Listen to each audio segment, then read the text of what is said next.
संध्या का समय था। गांव के पुराने वट वृक्ष के नीचे कुछ बच्चे और बुजुर्ग बैठे थे। अरुण ने उस दिन घोषणा की, आज हम एक बहुत पुरानी पर सबसे जरूरी कहानी सुनेंगे, गौतम बुद्ध की कहानी। सभी चुप हो गए। बच्चे चटाई पर सीधा बैठ गए और कुछ युवा मोबाइल बंद करके अरुण की ओर देखने लगे। अरुण ने धीमे स्वर में कहा, यह कहानी है एक ऐसे राजकुमार की जिसने सब कुछ छोड़ दिया, केवल एक सवाल का जवाब पाने के लिए, मन को शांत कैसे किया जाए। शुरुआत कपिलवस्तु का राजकुमार सिद्धार्थ, राजा शुद्धोधन का पुत्र। सारे सुख सुविधाएं थीं, पर दिल में एक बेचैनी थी।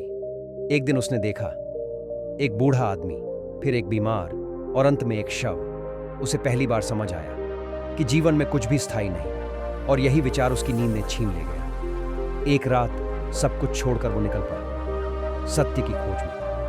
6 वर्षों की साधना वो वन में गया, साधुओं से मिला, अत्यंत कठिन तप किया, रोज एक दाना खाकर जिंदा रहा, पर शांति अब भी दूर थी। एक दिन नर्मदा नदी के पास वो बहुत दुर्बल अवस्था में पड़ा था। तभी एक घटना घटी। एक स्त्री आई और उसे खीर खिला दी।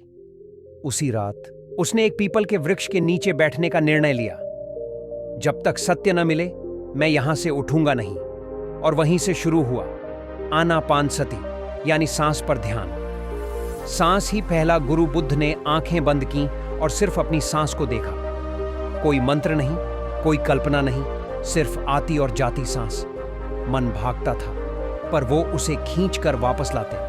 हर बार ध्यान सिर्फ सांस पर। घंटों, दिन और फिर 7 रातें बीत गईं, और 8वें दिन की भोर में जब सूरज निकला तो सिद्धार्थ अब बुद्ध बन चुके थे। गांव वालों को समझ में आया।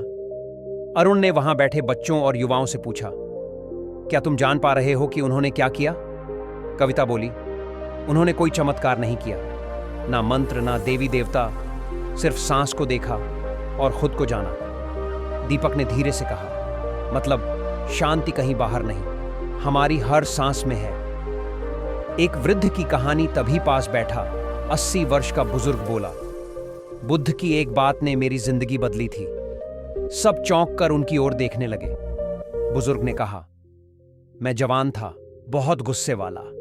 मेरी पत्नी मुझसे डरती थी, बच्चे भी पास नहीं आते थे।